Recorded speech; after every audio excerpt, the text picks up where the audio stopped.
हे राजकीय जे अराजक आहे त्याच्यानंतर एक सामाजिक अराजक येणं साहजिक आहे. त्याचे पडसाद इथे आमच्याकडे उमटणार. ते उमटल्यानंतर मग कोणी लाठ्या काठ्या बंदुका हातात घेतलं तर करायचं काय? मग राजकीय अराजक तुम्ही थांबवलं तर आमचं सामाजिक अराजक थांबेल की नाही? याला मी वेगळं राजकीय अराजकच म्हणे. भाऊ आमचा तोडसेकर बरोबर मी परवा बोलत होतो. भाऊ माझा, आम्ही कॉलेजमध्ये एकत्र होतो. तर ही जी गोष्ट तिथे बोलत असताना म्हटला की नाना दोघं एकमेकांना पूरक आहेत. तुम्ही एकमेकांना पूरक आहेत. जसा जोडधंदा तुम्ही आता शेतकऱ्यांचा म्हणाला ते त्यांना एक पूरक असा एक धंदा पाहिजे, तसे तुम्ही दोघं एकमेकांना फार पूरक आहेत.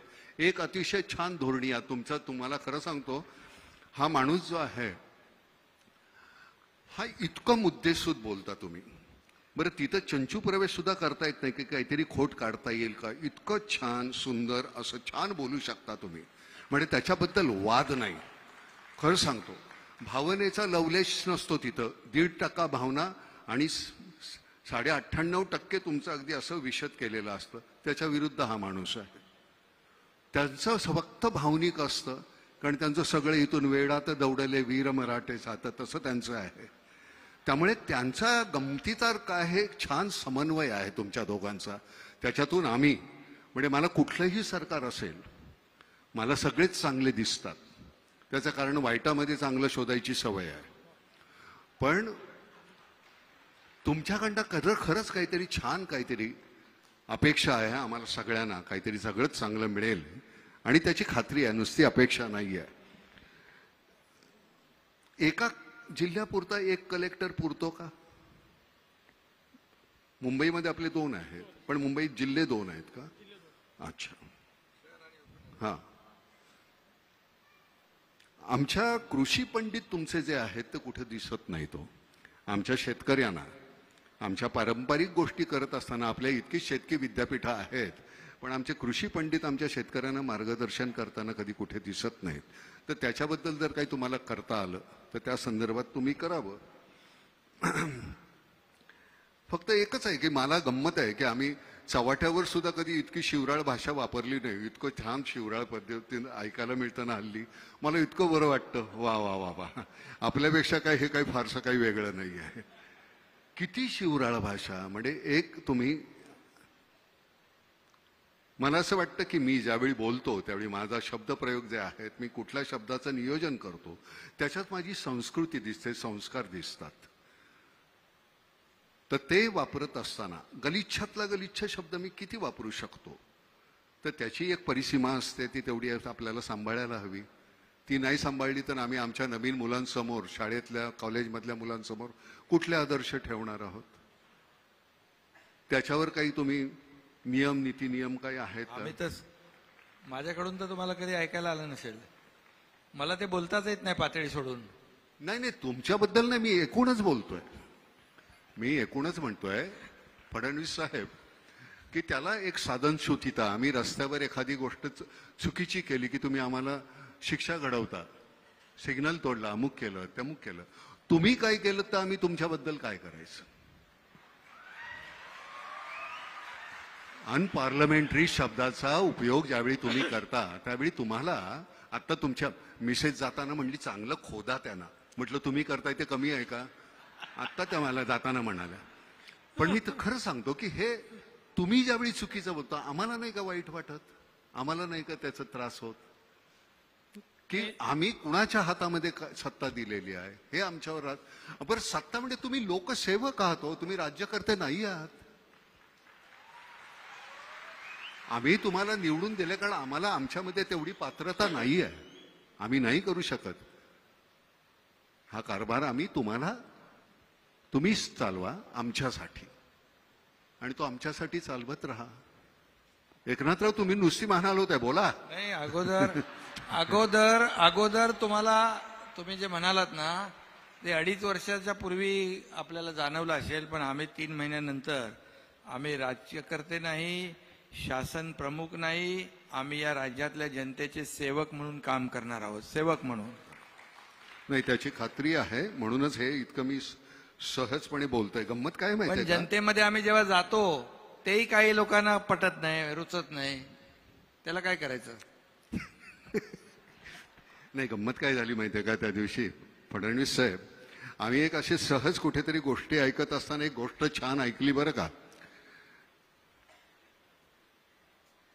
आपल्या इथे ती पद्धत नाहीये, पण परदेशी राजा राणी गेले होते, फिशिंगसाठी निघाले. आपल्याकडे ती पद्धत नाहीये. आणि फिशिंगला निघाले असताना रस्त्यामध्ये एक गाढवावर बसून एक कोळी चालला होता, खांद्यावर गळ होता. राजाने विचारलं, काय रे, मच्छी पकडायला का? तो म्हणला, नाही महाराज, आज मच्छी पकडायला जाणार नाहीये, वादळ आहे, खूप मोठा पाऊस येणार आहे. म्हटलं, मूर्ख माणसा, मी माझ्याकडे खूप पगार देऊन हवामान तज्ज्ञ ठेवलेला आहे. त्यांनी सांगितलं, तुम्ही जा, खुशाल, काही होणार नाहीये. राजा पुढे गेला, खूप वादळ झालं, पाऊस आला, त्रेधा तिरपीट झाली. राजा दरबारात गेला, प्रधानाला सांगितलं, त्या माणसाला आणा बघू, हवामान तज्ज्ञाला. त्याला लाथ घालून हाकलून लावा आणि त्या कोळ्याला बोलवा आणि त्याला अपॉइंट करा. कोळी आला, तो म्हणला, महाराज मला यातलं काही कळत नाही हो. तर म्हणलं, मग त्या दिवशी कसं सांगितलंस, पाऊस येणार, वादळ होणार? तर म्हणला, माझ्या गाढवानं कान खाली टाकले की मला कळतं पाऊस येणार आणि वादळ होणार. तर म्हणलं, मग ठीक आहे, गाढवाला अपॉइंट करा. म्हणजे राजेशाही गेली, लोकशाही आली, पण ती अपॉइंट करण्याची पद्धत काही गेलेली नाही अजून. तर ही जी गंमत आहे, अरविंद इनामदार आमचे जे कमिशनर होते, त्यांची एक पद्धत होती बोलण्याची.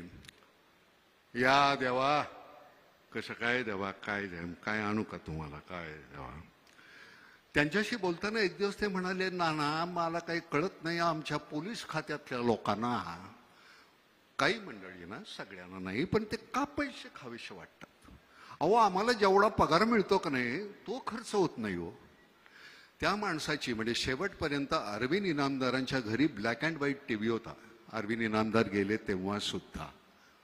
तर ही आपल्याकडे अशी माणसं आहेत. लालबहादूर शास्त्रींच्या घरी ज्यावेळी त्यांचे मित्र पैसे मागायला गेले, मला एक 200 रुपये पाहिजे, त्यावेळेचे 200 रुपये, लालबहादूर शास्त्री म्हणले, माझ्याकडे नाही आहेत एवढे पैसे. त्यांची बायको म्हणाली, नाही माझ्याकडे आहेत. तिने 200 रुपये दिले काढून. शास्त्रींनी विचारलं, तुझ्याकडे एवढे पैसे आले कुठून? ती म्हणली, नाही, दर तुम्ही पगारातून देताना त्यातले 5-10 रुपये मी वाचवते. त्यांनी गव्हर्नमेंटला पत्र लिहिलं की मला ह्याच्या पुढे माझा 10 रुपये पगार कमी करा. यशवंतराव चव्हाण गेले त्यावेळी त्यांच्या खात्यावर 25,000 रुपये नव्हते. आपल्या मंत्र्यांच्या, म्हणजे साधा आपला नगरसेवक आज निवडून आला की पुढच्या वर्षी तो कोट्याधीश असतो, त्याची चौकशी का नाही होत? म्हणजे मला कळतं की हा भ्रष्ट आहे, पण तुमच्या का नाही लक्षात येत? त्याच्यावर कारवाई व्हायला पाहिजे की नाही एकनाथराव? म्हणजे तुम्ही आमची, मी 100 रुपये आल्यानंतर 30 रुपये इन्कम टॅक्स भरतोच, 18 रुपये तुम्ही अजून जीएसटी घेता. हे सगळं आम्ही केल्यानंतर सुद्धा आमच्या चौकशा होतात, तुमच्या का नाही होत? मला असं वाटतं की भ्रष्टाचार ही केवळ राजकारणच नाही, आपल्या संपूर्ण व्यवस्थेला लागलेली कीड आहे.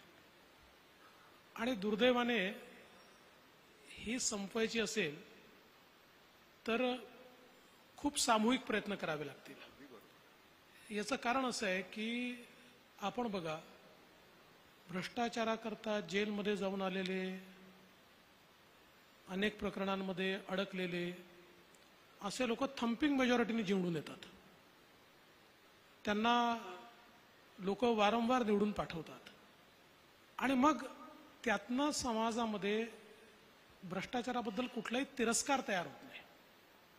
जोपर्यंत समाज चांगल्याला चांगलं म्हणणार नाही आणि वाईटाला वाईट म्हणणार नाही, तोपर्यंत ही परिस्थिती बदलणार देखील नाही.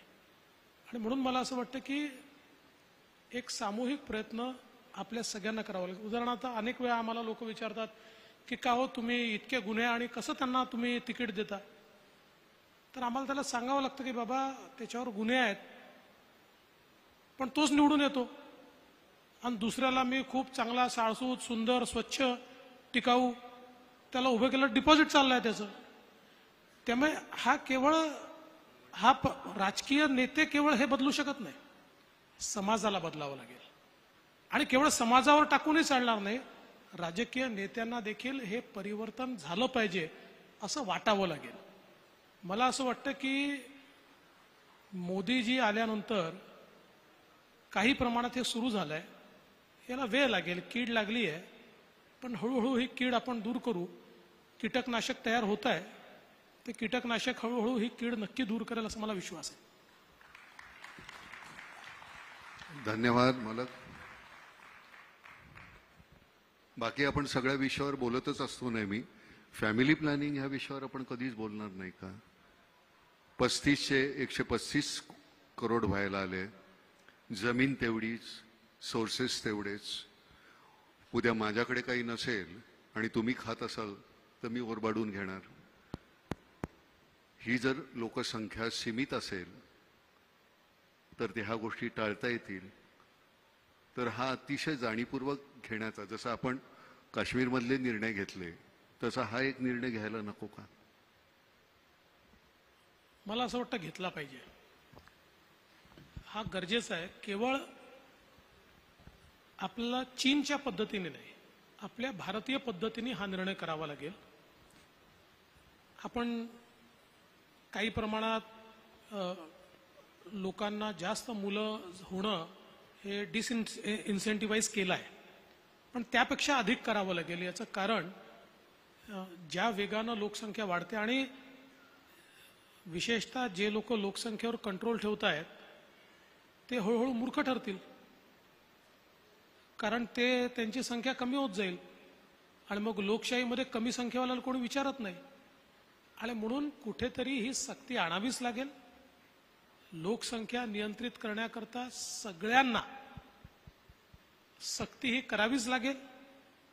ती करत असताना एवढंच भान आपल्याला ठेवावं लागेल की लोकसंख्येची जी रचना आहे ती रचना देखील, म्हणजे ज्याला आपण आपली डेमोग्राफी म्हणतो, ही चेंज होणार नाही, ही एकतर्फी होणार नाही. जे चीनला आज जो प्रश्न निर्माण झाला की चीननी पहिल्यांदा वन और नन अशा प्रकारची पॉलिसी आणली, त्या पॉलिसीमुळे आज चीनने प्रगती खूप केली आहे, पण त्याच्यासमोर प्रश्न असा आहे की आता त्यांच्याकडे याच्या पुढे वर्किंग क्लास नाही आहे.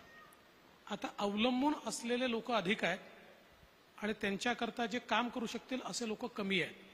त्यांच्या लोकसंख्येची जी रचना आहे त्या रचनेमध्ये आता एक अशा प्रकारचं स्थित्यंतर आलं आहे. त्यामुळे ग्रॅज्युअली गेलं पाहिजे, पण सर्टनली गेलं पाहिजे.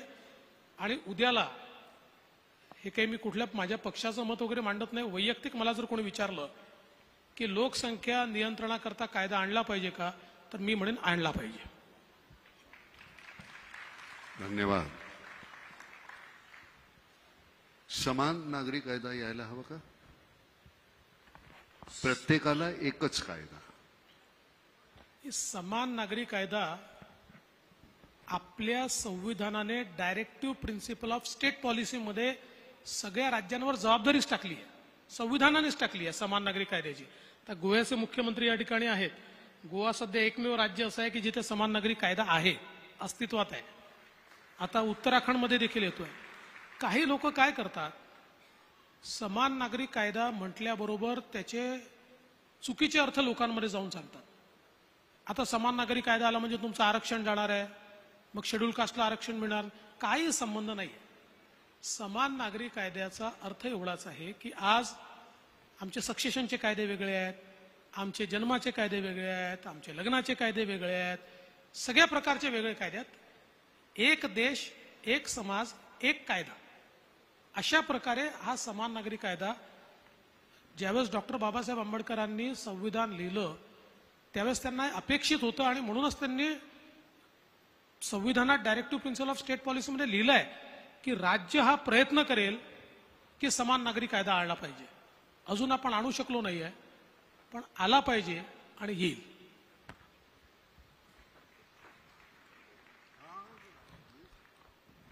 तुम्ही बोलत नाही म्हणून मी बोलत राहिलो. मधात बोलत नाही, असं आहे का? मी मधात बोलत नाही. होय का? माझा पहिला प्रश्न माननीय मुख्यमंत्री शिंदे साहेबांना आहे. शिंदे साहेब, पवार साहेब, काँग्रेस, उद्धव ठाकरे साहेब मैदानात असताना आपण हा नवीन इतिहास कसा रचलेला जरा लोकांना सांगा.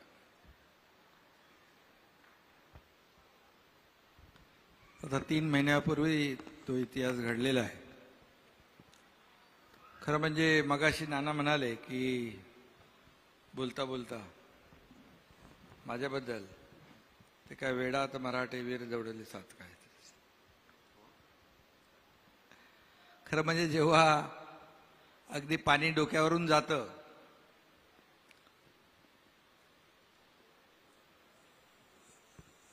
आणि त्यावेळेस किंबहुना जी आपली नीतिमूल्य आहेत, आपली भूमिका आहे, आपल्या पक्षाची आयडिओलॉजी आहे, आपल्या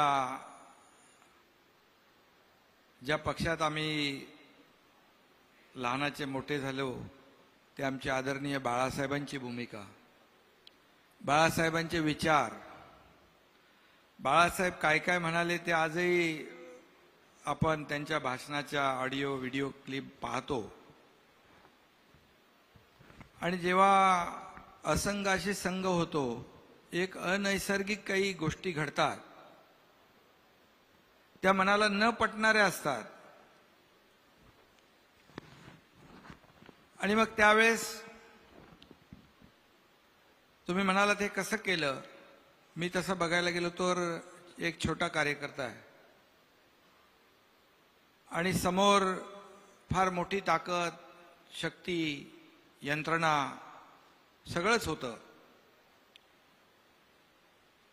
आणि कुणालाही असं जेव्हा आम्ही जे काय ते ऑपरेशन म्हणू का काही ते मिशन असेल त्याची सुरुवात जेव्हा आम्ही केली त्यावेळेस कुणालाही वाटलं नाही की यांची नैया पार होईल, नैया बुडेलच असं वाटलं होतं आमची.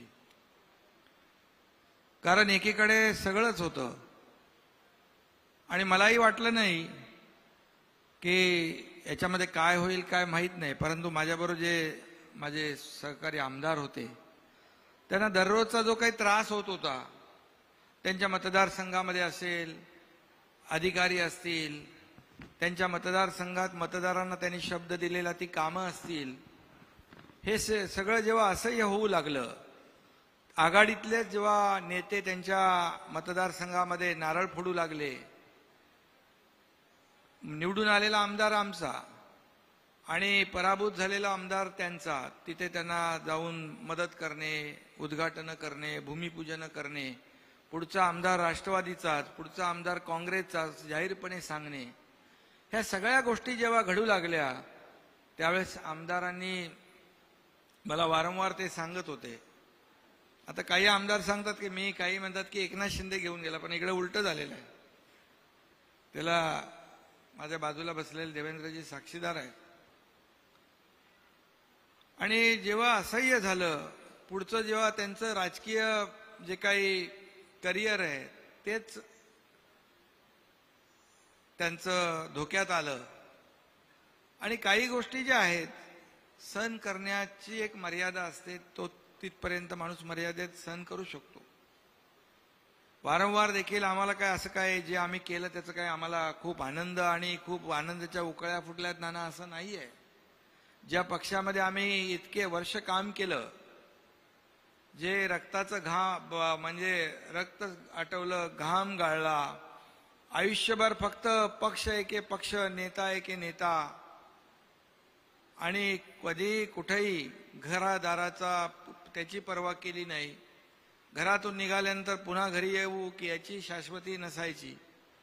आणि अशा परिस्थितीमध्ये आमच्या कुटुंबाने देखील खूप सॅक्रिफाईस केलं प्रत्येकाच्याच. आणि हे सगळं करत असताना जेव्हा असं कुठेतरी चुकीचं जेव्हा घडू लागलं, लोकशाहीमध्ये पक्षचे प्रमुख असतात, त्यांना अधिकार असतात, परंतु ते पक्ष मोठा करण्याचे अधिकार असतात, आपल्या सोबत असलेल्या सहकाऱ्यांना विश्वासात घेऊन निर्णय घेण्याचे अधिकार असतात. परंतु एखाद्या वेळेस पक्षाचं अहित होतंय, पक्षाचं नुकसान होतंय आणि तेव्हा जेव्हा त्यावेळेस पक्ष वाचवण्यासाठी, पक्षाचं नुकसान वाचवण्यासाठी जेव्हा एखादं सजेशन, एखादी सूचना आणि एखादी विनंती केली तर त्याच्यामध्ये चूक काहीच नाही. आणि अशा 5 वेळा मी विनंत्या केल्या की करेक्शन झालं पाहिजे, दुरुस्ती झाली पाहिजे, लोकांचा जो काय 2019ला जी आपण चूक केली आहे ती सुधारली पाहिजे. संधी अनेक वेळा आल्या होत्या, परंतु दुर्दैवाने ते केलं गेलं नाही. त्याच्या खोलात मी आज जात नाही, कारण त्या गोष्टी मला आणि त्यांनाच माहीत होत्या. आणि मग शेवटी ठरवलं, मग आता एकनाथ शिंदे हा कार्यकर्ता बाळासाहेबांचा आहे, आनंद दिघे साहेबांच्या सोबत मी काम केलेलं आहे. काय होईल माहित नाही मला, पण आता लढायचं. लढून काय होईल ते होऊ दे, लढून शहीद झालो तरी चालेल, पण लढाई लढायची असा निर्णय घेतला आणि हे मोठं काम आम्ही केलेलं आहे. म्हणजे बाजूला होताना देवेंद्र फडणवीसांशी बोलणं झालं होतं का काही? हा, आम्ही संपर्कात होतो ना, हा, संपर्कामध्ये होतो. हा. कारण शेवटी आमचा संपर्क आजचा नाही ना. नाही 5 वर्षापूर्वीपासून 5 वर्षाचं सरकार जे होतं आधी शिंदे आम्ही सोबत साहब, काम केलेलं. शिंदे साहब, आप देवेंद्र फडणवीस जी को कितने साल से जानते हैं? बहुत सालों से जानते हो. जब भी वो विधायक थे, मैं भी विधायक था, वो अपोजिशन में हम लोग साथ ही में काम किया है. और बाद में हम लोग सरकार में आए तो मैं उनके साथ मंत्री के नहीं, मैंने ये सवाल इसलिए पूछा आपसे कि देवेंद्र जी ने, मतलब देवेंद्र जी किसी को समझ में नहीं आता.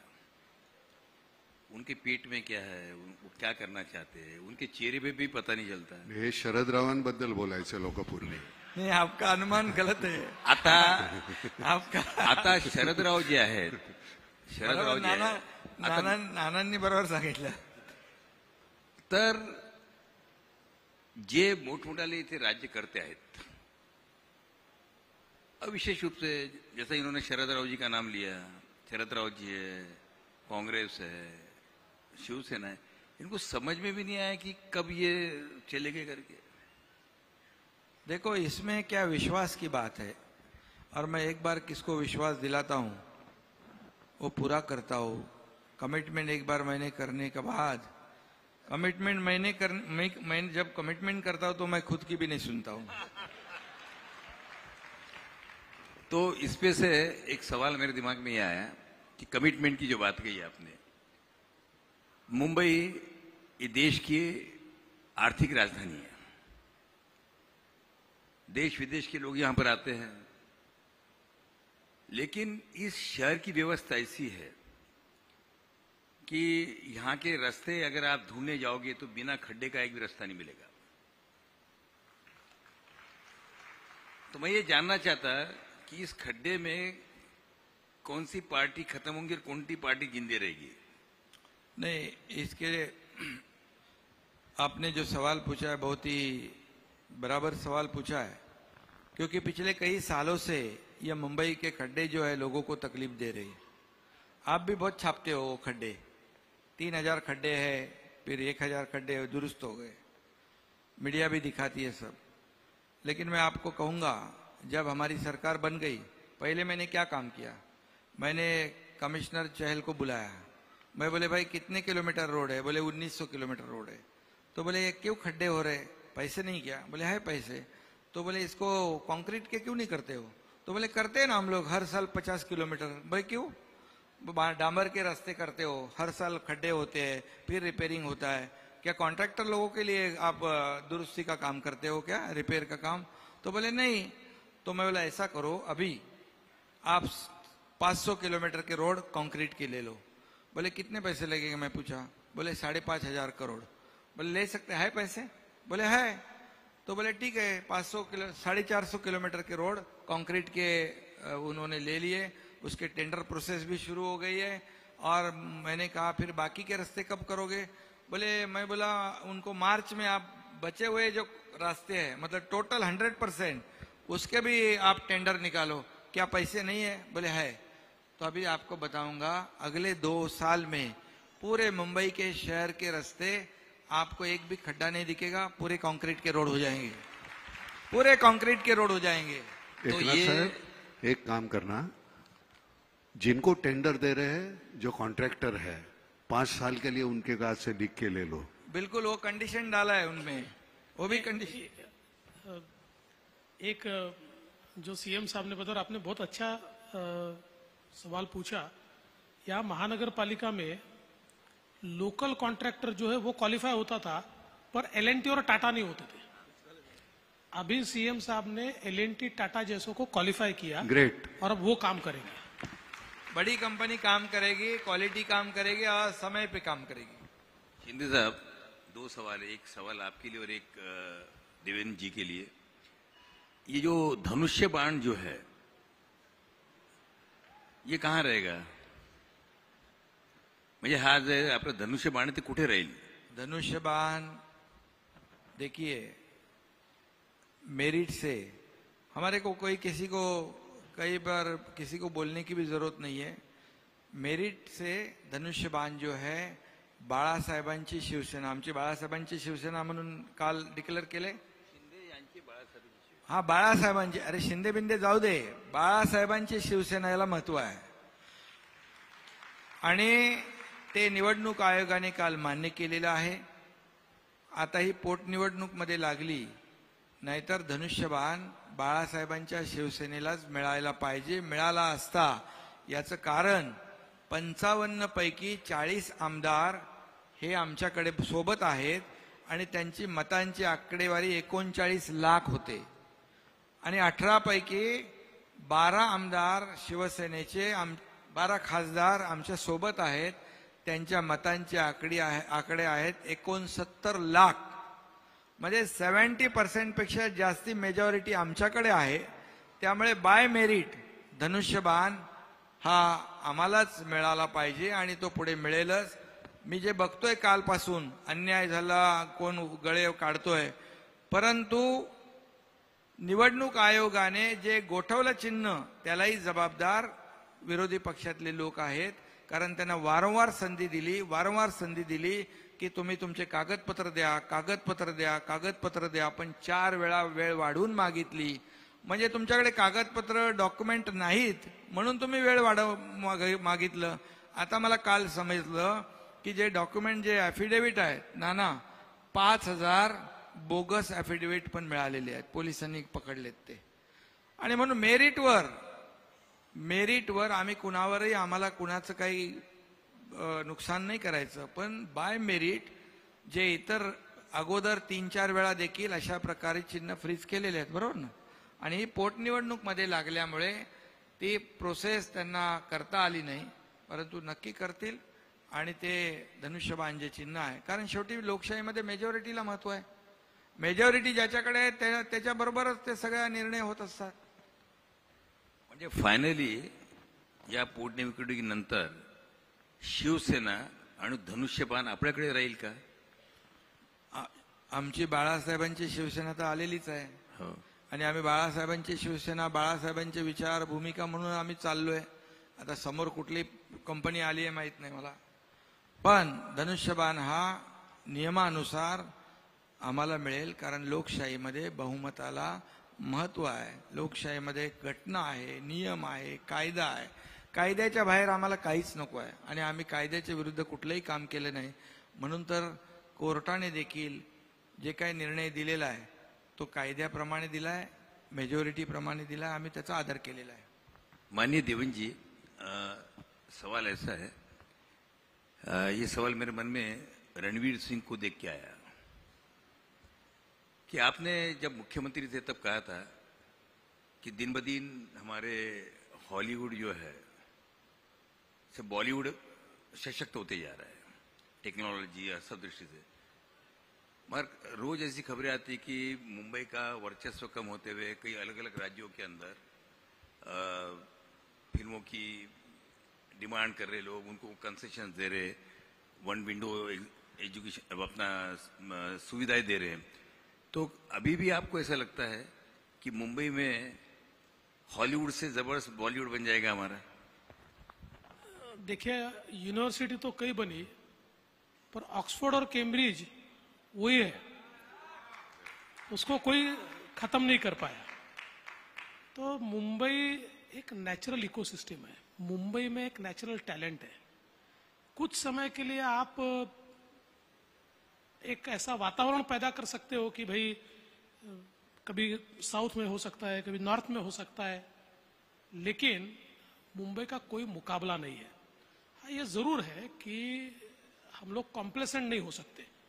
और जैसे हम लोगों ने आने के बाद तुरंत, क्योंकि जिस समय मैं मुख्यमंत्री था तो मैंने एक सिंगल विंडो तैयार की थी, और जिसमें किसी भी प्रकार की शूटिंग के लिए कहीं पर भी परमिशन के लिए जाना नहीं पड़ेगा। और कई जीआर भी निकाले थे। दुर्दैव से वो जब हमने गो लाइव की और सरकार बदली और हमारी सिंगल विंडो बंद हो गई, उसको ताला लग गया। तो अभी तुरंत एकनाथ जी ने और मैंने इस बारे में एक मीटिंग भी ली और वापस उसको शुरू करें, क्योंकि जैसे यूनिवर्सिटी, जैसे एक फिल्म सिटी की, फिल्म इंडस्ट्री की एक इकोसिस्टम हमारे यहाँ, वैसे ही हमको ईज ऑफ डूइंग बिजनेस भी उसमें लाना पड़ेगा। अगर शूटिंग के लिए पुलिस स्टेशन के चक्कर मारने पड़े, अगर शूटिंग में कोई गुंडे आकर तकलीफ दे, तो इसका फायदा नहीं होगा। तो उस दृष्टि से भी हम लोग अभी काम कर रहे हैं। और दूसरा, हम लोग ये चाहते हैं कि अभी तो फिल्में जो होती है उसमें टेक्नोलॉजी का बहुत ज्यादा उपयोग होता है, और वैसे भी महाराष्ट्र तो टेक्नोलॉजी का हब है। हमारी जो फिल्म सिटी है, इसमें हम पूरी जो दुनिया की लेटेस्ट टेक्नोलॉजी है वो टेक्नोलॉजी हमारे स्टूडियोज में हम लाए, वहां पर हम नए सारी टेक्नोलॉजीज को वहां पर उपलब्ध कराए, ये भी हमारा प्लान है। तो मुझे ऐसा लगता है कि कभी कभी परिस्थितियां ऐसी आती है। और वैसे भी देखिए क्या होता है ना कि अगर दूसरे राज्य भी अगर मार्केटिंग करते हैं तो इससे कोई हमारी साख कम नहीं होती है। ये तो एक प्रकार से मार्केट एक्सपांड हो रहा है, वो लोग भी करें। साहब, उसके वजह से प्रॉब्लम ये हुआ कि यहाँ का जो डायमंड बुर्ज है वो गुजरात चले गया जी। डायमंड बुर्ज जो है यहाँ पर वो गुजरात चले गया। उसके बाद में अभी इंडस्ट्री जो है यहाँ की काफी, जो महाराष्ट्र किया आने वाली थी यहाँ किया नहीं आई और कहीं चलेगी मोटर की। उसके बाद में अभी हाल ही के अंदर जिसको लेके काफी अखबारों में आ रहा है, तो अगर एक के बाद अगर सारी इंडस्ट्री चली जाती रहेगी तो उससे कैसा होगा? आप दोनों मिलके क्या सोच रहे हो उसको रोकने के लिए? पहली बात तो वापिस आपको कहना चाहता हूं कि विथ ऑल ड्यू रिस्पेक्ट, जरूर सूरत में डायमंड बुर्ज तैयार हुआ, पर आप मुंबई के किसी भी डायमंड के व्यापारी को पूछिए, डायमंड इंडस्ट्री वाले यहाँ बैठे हुए हैं, वो कहते हैं हमारी अगली पीढ़ी वहां जाने को तैयार नहीं, सबको मुंबई में ही रहना है और मुंबई में ही हमको व्यापार करना है। तो ये देखिए क्या होता है कि रहेंगे यहाँ पर। नहीं, व्यापार भी यही है, कहीं नहीं जाएगा। आज भी सबसे ज्यादा एक्सपोर्ट भारत डायमंड बुर्ज अपने बाजू में ही है, वहीं से देश का सबसे बड़ा एक्सपोर्ट हम करते हैं, वहीं से करते हैं। और मैं कहता हूं देखिए, ये इंडस्ट्री इधर चली गई उधर चली गई, मैं आपको आंकड़ों के साथ बताता हूं। 2014 से लेकर 2019 तक महाराष्ट्र एफडीआई में नंबर 1 रहा, इन्वेस्टमेंट में नंबर 1 रहा। नंबर 1 यानी कितना? तो 2 साल ऐसे है कि जिन 2 सालों में महाराष्ट्र के बाद के जो 4 स्टेट है, गुजरात, दिल्ली, कर्नाटक और तमिलनाडु, जो 4 इंडस्ट्रियल स्टेट माने जाते हैं, ये चारों की मिलकर जितनी इन्वेस्टमेंट है उससे ज्यादा इन्वेस्टमेंट महाराष्ट्र की है। तो इसलिए एक आधा चले जाने से कोई फर्क नहीं पड़ता। और मैं आज ये बता रहा हूं, अगर कोई चला गया है तो उससे बड़ा एकनाथ शिंदे और देवेंद्र फडणवीस लाकर दिखाएंगे। बहुत बहुत धन्यवाद। आपण थांबूया नाही का? कारण काय सगळ्याच प्रश्नाची उत्तरं तुम्ही छान दिल्यात। आता आम्ही फक्त वाट पाहणं आमच्या नशिबी आहे, तेवढे आम्ही पाहणार आणि निश्चितपणे तुम्ही काहीतरी छान करणार। एकनाथराव, तुम्ही ज्या पद्धतीनं मांडता हल्ली ना, म्हणजे एक तर पहिल्यांदा तुम्हाला कधी यापूर्वी ऐकायला मिळालं नव्हतं आम्हाला, पण ज्या पद्धतीनं तुम्ही बोलता म्हटल्यानंतर गुणनाई वाण काहीतरी लागलेला दिसतोय पलीकडचा. नाही, काम करत राहू आपण भांडण्यापेक्षा. नाही नाही, पुन्हा एकदा तुमचं अभिनंदन. आणि तुम्ही शांतपणे इतकं सगळं ऐकत होतात त्याच्याबद्दल फार गुडी गुडी बोलायला बरं नाही वाटत. कारण काय होतंय की सरते शेवटी नाही नाही, मी बोलत नाही असं नाही आहे. कारण खतखत ही माझी मनातली माझ्या नाही आहे, ही सगळ्या सर्वसामान्य लोकांच्या मनातली खतखत आहे जे ज्याच्याबद्दल. कारण आमच्यासाठी तुम्ही काय करताय याच्या पलीकडे सरकारकडे आम्ही दुसऱ्या दृष्टीनं पाहतच नाही. आम्ही करतोय, आम्हाला काय मिळतंय एवढंच आम्हाला पाहिजे. आमची 2 वेळची भ्रांत आहे, तेवढी तुम्ही पुरी करा. धन्यवाद. तुम्हाला सुद्धा धन्यवाद.